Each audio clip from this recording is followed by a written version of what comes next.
की शुरुआत कर रहे हैं। उत्तराखंड में नए मंत्रियों के पोर्टफोलियो का बंटवारा कर दिया गया है। मंत्री खजान दास को समाज कल्याण का जिम्मेदारी दी गई है, तो वहीं मदन कौशिक को पंचायती राज और आपदा प्रबंधन के साथ जनगणना विभाग दिया गया। वहीं मंत्री भरत सिंह चौधरी को ग्राम विकास विभाग की जिम्मेदारी दी गई। इसके साथ ही मंत्री प्रदीप बत्रा को परिवहन सूचना प्रौद्योगिकी का जिम्मा मिला, जबकि राम सिंह कैडी को शहर विकास, पर्यावरण संरक्षण और साथ ही जलागम प्रबंधन विभाग की जिम्मेदारी मिली। वहीं धामी कैबिनेट ने के पुराने 3 मंत्रियों को विभागों में फेरबदल किए गए। मंत्री धन सिंह को स्वास्थ्य विभाग से हटाया गया और मंत्री सुबोध उनियाल का कद बढ़ाते हुए सुबोध उनियाल को स्वास्थ्य विभाग की जिम्मेदारी सौंपी गई है। साथ ही मंत्री सतपाल महाराज से पंचायती राज विभाग वापस लिया गया। मंत्री मदन कौशिक पंचायती राज मंत्री होंगे। मंत्री गणेश जोशी से ग्राम विकास विभाग वापस लिया गया और अब भरत सिंह चौधरी ग्राम विकास मंत्री बनाए गए।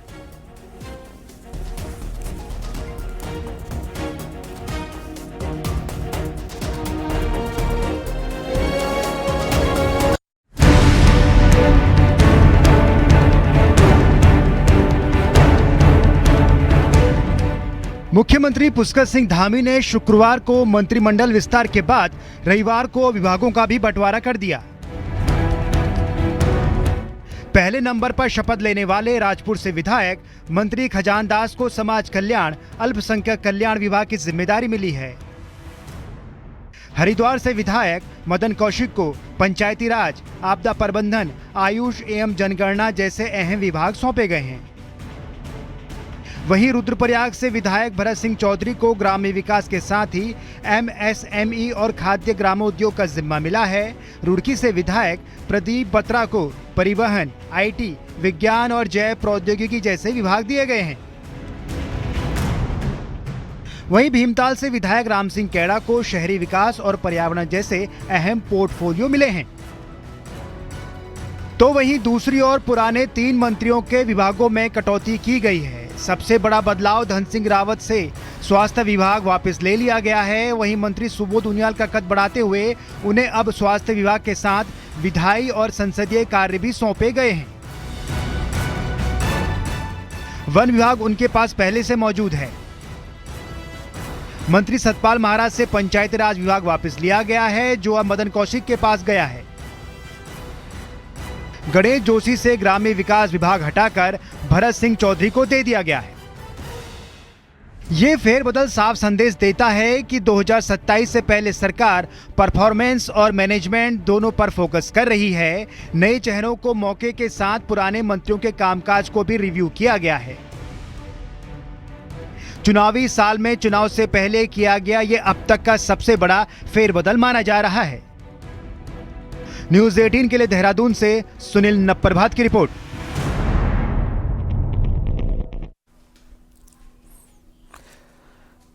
सीएम पुष्कर सिंह धामी ने पुराने 3 मंत्रियों के विभागों में फेरबदल किए। मंत्री सुबोध उनियाल को अब स्वास्थ्य विभाग की जिम्मेदारी दी गई।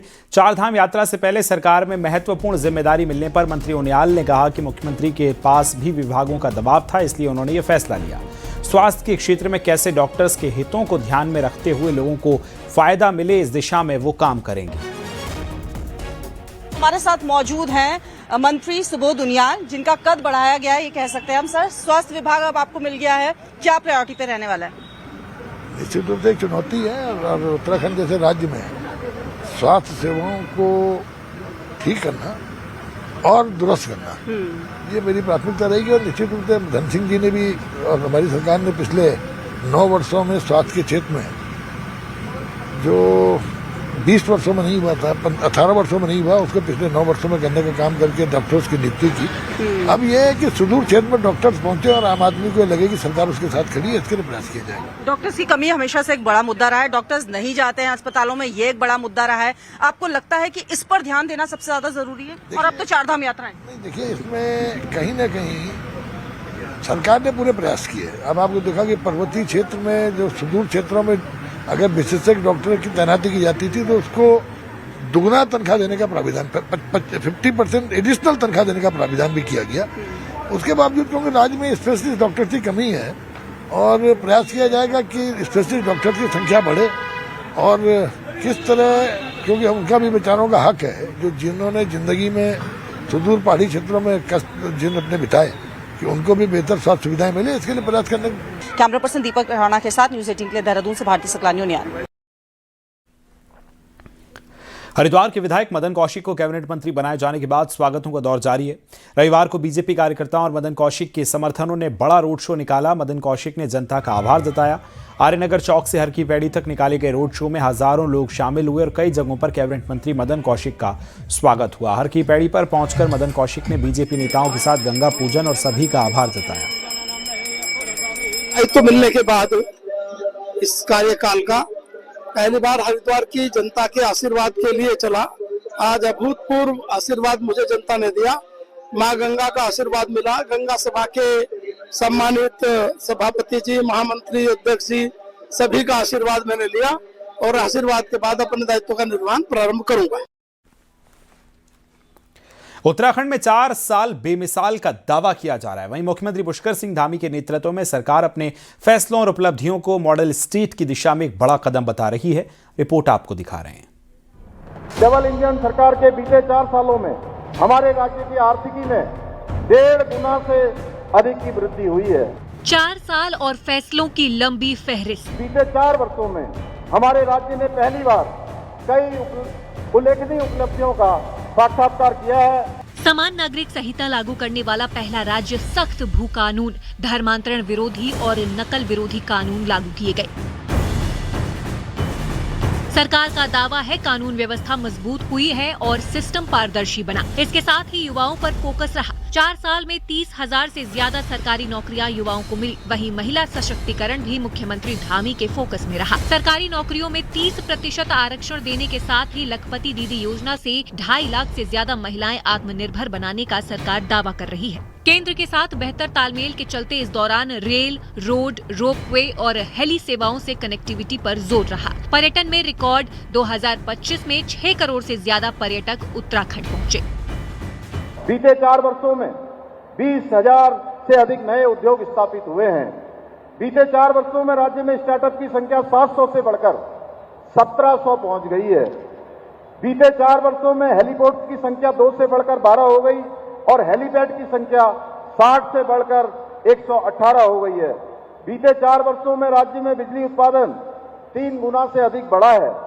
बीते 4 वर्षों में 2,65,000 से अधिक माताएं बहनें लखपति दीदी बनी हैं, जो इस बात को प्रदर्शित करती हैं कि हमारी राज्य की मातृशक्ति अनेक चुनौतियों और अनेक कठिनाइयों का और अनेक आभाओं का सामना करते हुए भी वो मिशन के तहत उनके कौशल में कोई कमी नहीं आई, परिश्रम में कोई कमी नहीं आई, जो ये बताता है कि पिछले 2 सालों में 2,65,000 माताएं बहनें लखपति दीदी बनी हैं।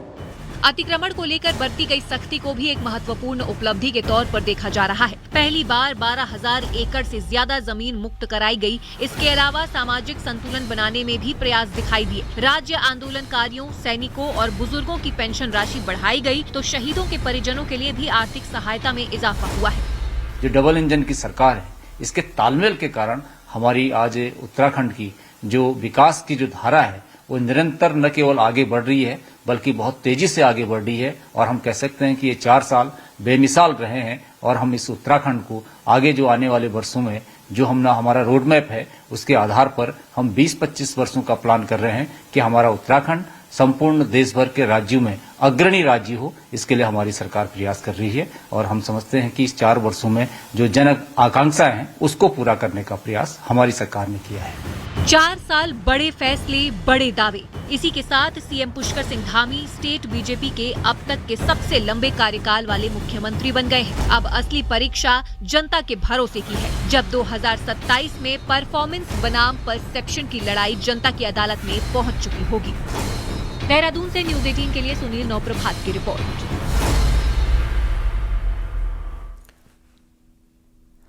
उत्तराखंड में धामी सरकार के कल 4 साल पूरे हो रहे हैं, जिसको लेकर सरकार 23 मार्च से 25 मार्च तक जन जन की सरकार 4 साल बेमिसाल की थीम के तहत प्रदेश भर के कार्यक्रम आयोजित कर रही है। कल देहरादून के परेड ग्राउंड में एक बड़ा कार्यक्रम आयोजित किया जा रहा है, जिसमें सीएम पुष्कर सिंह धामी कई योजनाओं का शिलान्यास और लोकार्पण करेंगे और सरकार की 4 साल के कार्यकाल की उपलब्धियों को जनता के सामने रखेंगे। इसके साथ ही मुख्यमंत्री सरकार की आगे योजनाओं और रोड मैप भी पेश करेंगे। माना जा रहा है कि इस मौके पर सीएम कोई महत्वपूर्ण घोषणा भी कर सकते हैं। इसके पहले देहरादून में कनक चौक से परेड ग्राउंड तक रैली निकाली जाएगी। बता दें कि बतौर मुख्यमंत्री पुष्कर सिंह धामी 23 मार्च को 4 साल का कार्यकाल पूरा होने जा रहा है। इससे पहले पूर्व सीएम एनडी तिवारी ने अपना 5 साल का कार्यकाल पूरा किया था।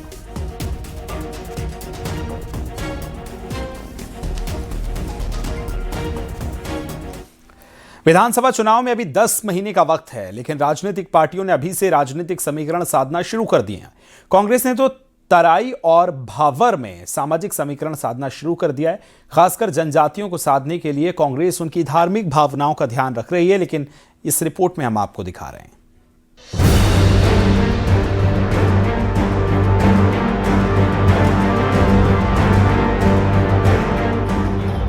नेता प्रतिपक्ष यशपाल आर्य ने कुमाऊं के बाजपुर में बुक्सा समुदाय के लिए कम्युनिटी सेंटर का और इस जनजाति के राजा स्वर्गीय जगत देव की मूर्ति से पर्दा हटाकर बड़ा राजनीतिक दांव खेला है।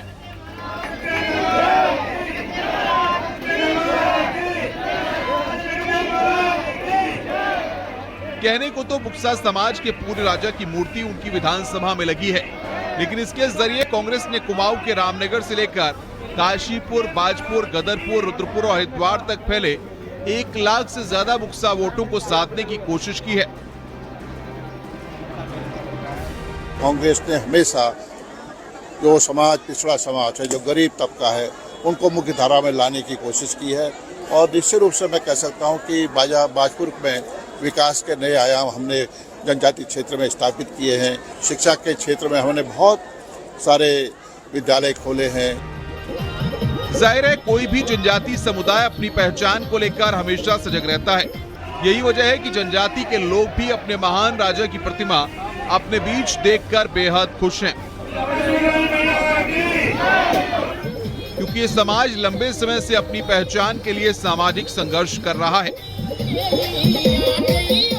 ये जो हमारे मूर्ति लगी है, ये नेता प्रतिपक्ष श्री यशपाल आर्य जी ने लगवाई है और इससे हमारे बुक्सों की पहचान है। ये हमारे पूर्वज हैं, जिसके हम वंशज हैं। राजा जगतदेव की मूर्ति लग रही है, इनके हम वंशज हैं, जो धारा नगरी से आए थे यहाँ। और हमारे जनजाति के जो बुक्से आए थे, उन्होंने यहाँ जमीनें, जंगल तोड़ के जमीनें बनाई हैं। हमारे समाज की पूर्वजों की कोई प्रतिमा नहीं थी, तो इसलिए ये श्रद्धेय राजा देव की, जगतदेव जी की प्रतिमा यहाँ नेता प्रतिपक्ष द्वारा लगाई जा रही है, जिसमें पूरे बुक्सा समाज में हर्षोल्लास का विषय है।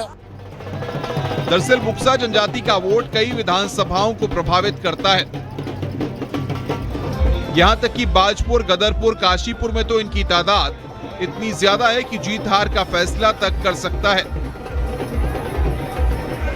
ऐसे में कांग्रेस नेतृत्व के द्वारा दिए गए मंत्र पर चलते हुए पार्टी ने जनजातियों को साधना कर शुरू कर दिया है, ताकि इसका फायदा विधानसभा चुनाव में पार्टी को सीधे तौर पर मिल सके।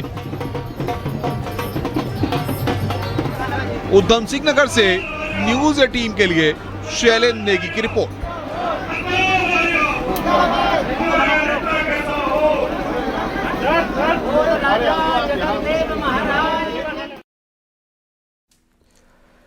मुख्यमंत्री पुष्कर सिंह धामी ने कुंभ मेला 2027 की तैयारियों को तेज करते हुए हरिद्वार में कमांड एंड कंट्रोल सेंटर के निर्माण को मंजूरी दे दी है।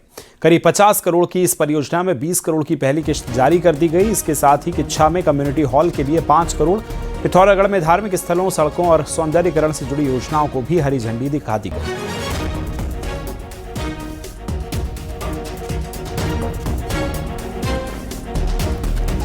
चारधाम यात्रा की तैयारियों के बीच हरिद्वार में परिवहन विभाग ने ग्रीन कार्ड को लेकर सख्ती बढ़ा दी है।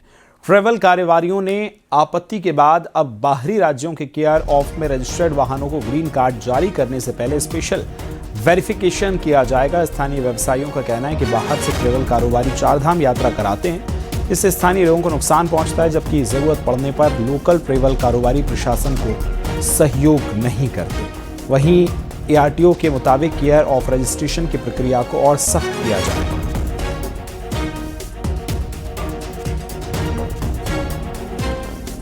जो व्यवसायी है हरिद्वार का, जो सरकार के नियोजन होते हैं, जैसे कि चुनाव ड्यूटियों में गाड़ी लगती है या सरकार को वाहनों की जरूरत पड़ती है, तो लोकल व्यवसायियों से ही वो वाहन मांगा जाता है और वो देते भी हैं। पर बाहर के जो व्यवसायी हैं वो चारधाम यात्रा में आकर के लोकल व्यवसायियों का व्यवसाय खराब करते हैं। इसमें RTO देहरादून सर का इसमें आदेश भी आया हुआ है कि जो वाहन मालिक हैं, जो विक्रेता हैं, क्रेता हैं, वो अपना लोकल भी पुलिस वेरिफिकेशन देंगे और जहाँ वो बाहर से उनका जो एड्रेस है वहाँ का भी उनका पुलिस वेरिफिकेशन रहेगा। उसके बाद ही केयर ऑफ में गाड़ियाँ रजिस्टर या ट्रांसफ़र की जाएंगी। उत्तराखंड में बंद होते सरकारी स्कूल अब आम जनता की जेब पर बोझ बन सकते हैं। हजारों स्कूलों पर करोड़ों का बिजली बिल बकाया है, लेकिन बड़ी संख्या में स्कूल बंद हो चुके हैं। सवाल ये कि आखिर ये बकाया नहीं बिजली टैरिफ के जरिए जनता से तो नहीं वसूला जा रहा है। क्या है पूरा मामला, रिपोर्ट में दिखाते हैं।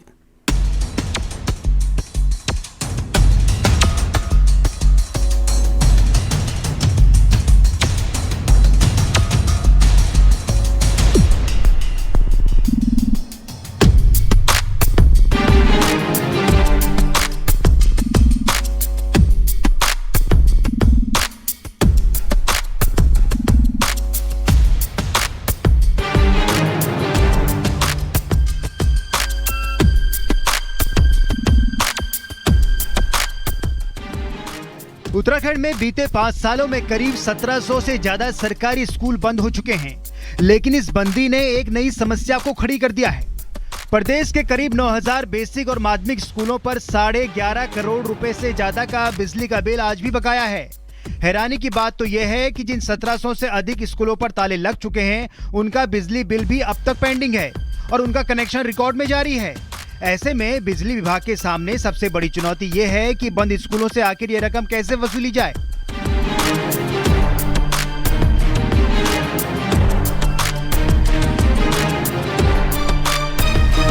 मैं देख रहा हूँ मेरे पास 7519 उपभोक्ता हैं, कंज्यूमर हैं, जिनमें 8.93 करोड़ रुपया सबसे बड़ा यही है, और भी डिपार्टमेंट में है।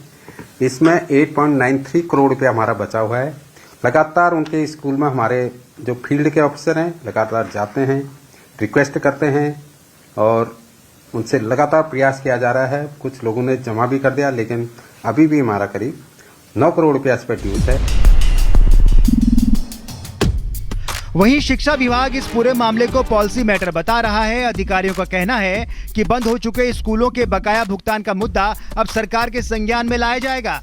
उधर UPCL लगातार विभाग से बकाया जमा करने की अपील कर रहा है, लेकिन जब स्कूल ही बंद हो चुके हैं तो भुगतान की जिम्मेदारी तय करना मुश्किल हो गया है।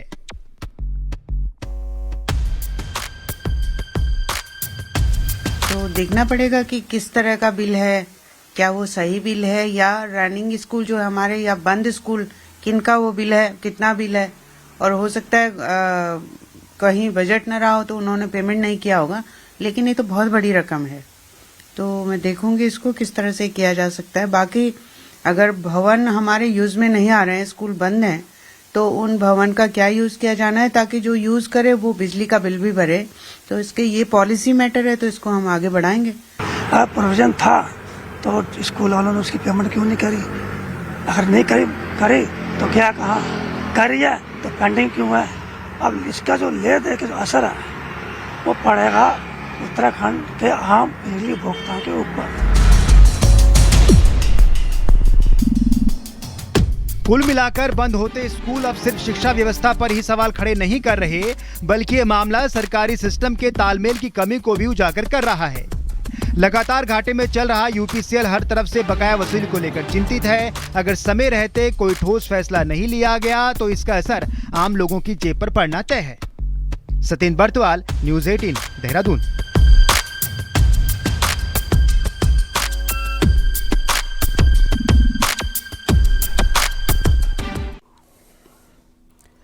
और आइए नजर डालेंगे पहाड़ की टॉप 10 खबरों पर। देहरादून में नया गांव के निकट झूला पुल के पास एक युवक का शव बरामद हुआ। पुलिस ने शव को कब्जे में लेकर उसकी शिनाख्त महेंद्र उर्फ रिंकू के रूप में की। पिथौरागढ़ के गनार गांव की एक गर्भवती महिला को डंडों में बांधकर रोड तक पहुंचाया गया। गांव में रोड नहीं होने से लोगों को भारी दिक्कत हुई। हरिद्वार में डीएम ने राजस्व से जुड़े विभागों की समीक्षा कर उन्हें अधिकतम रेवेन्यू वसूली करने के निर्देश जारी किए। नैनीताल में पंचायतों ने जानकर प्रवासी लोगों से अपील कर रहे हैं कि वो 2027 में होने वाली जनगणना में गांव में ही भाग लें। हरिद्वार के भूपतवाल में श्रद्धालुओं और संतों की सुविधा के लिए नई धर्मशाला खुल गई। रविवार को जयपुरिया यात्री निवास धर्मशाला का उद्घाटन किया गया। ऋषिकेश में अंतर्राष्ट्रीय योग महोत्सव का समापन हुआ। योग महोत्सव देश विदेश से पहुंचे 10,000 से ज्यादा योग साधक पहुंचे हैं। नैनीताल पालिका ने जंगल में कूड़ा फेंकने वालों पर एक्शन की तैयारी कर ली है। जंगल और खुले में कूड़ा फेंकने पर 500 रुपए से 5,000 तक का जुर्माना लगेगा। देहरादून के जौनसार बावर में आस्था और उल्लास का विसु पर्व आज लेकर तैयारियां जोरों पर। चक्राता के रायगी गांव में यह पर्व 12 अप्रैल से मनाया जाएगा। उत्तराखंड के संस्कृत विश्वविद्यालय में राष्ट्रीय संस्कृत सम्मेलन का आयोजन, जिसमें देश भर के 25 से ज्यादा संस्कृत विद्वानों ने हिस्सा लिया। हरिद्वार में सूरकूट पर्वत पर स्थित सुरेश्वरी मंदिर में इन दिनों भक्तों का तांता लगा। नवरात्रों के दिन में मंदिर में रौनक बढ़ जाती है।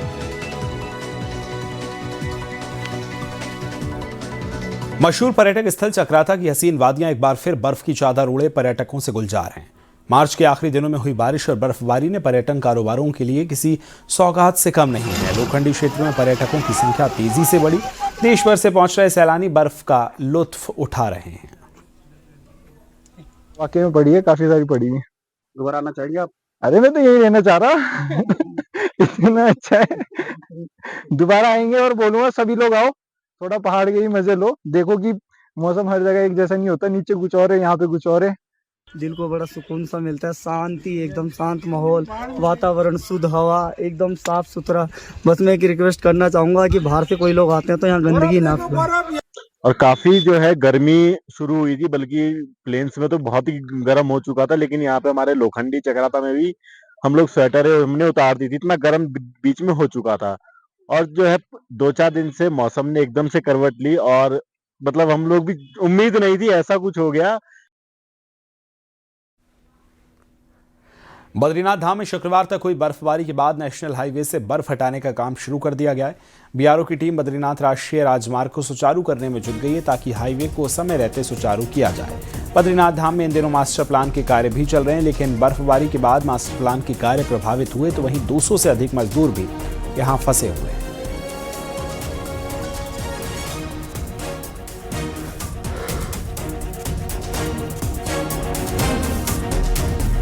विकासनगर के दिनकर बहार में इलाके की बदहाल सड़क बारिश के बाद गड्ढे तालाब बन गए हैं और राहगीरों को निकलना मुश्किल हो रहा है। अधिकारियों से शिकायत के बाद भी सड़क ठीक नहीं होने पर स्थानीय लोगों ने विरोध का अनोखा तरीका अपनाया है और सड़क के गड्ढों में मिट्टी भरकर पौधे लगा दिए हैं। विकास एक चमत्कार हो गया है विकासनगर के दिनकर विहार क्षेत्र में, जहां अभी मात्र 5 से 6 महीने पहले रोड बनी थी। रोड के बीचों बीच पेड़ उग गए हैं और ये विकास कहाँ हुआ है दिखाइए सामने, सक्सेस मंत्रा के ठीक सामने सक्सेस मंत्रा के। देखिए कितना तगड़ा विकास हमारे विकासनगर क्षेत्र में शायद इतना। पौड़ी गढ़वाल के चौबट्टा खाल विधानसभा क्षेत्र के धरासू में महिला क्रिकेट टूर्नामेंट हुआ। गांव के खेतों में बने मैदानों पर जब महिलाओं ने बल्ला थामा तो पूरा इलाका उत्साह से भर गया। इस टूर्नामेंट में 40 से ज्यादा टीमों ने हिस्सा लिया, जहां अलग अलग गांवों की महिला खिलाड़ियों ने दमदार प्रदर्शन किया।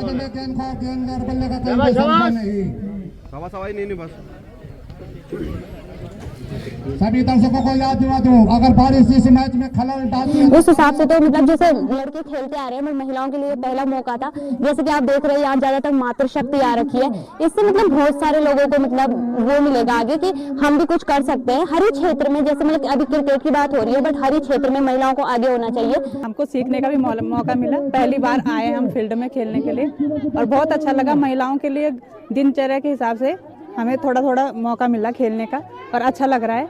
आगे भी हम ऐसे ही खेलते रहेंगे और मेहनत करेंगे।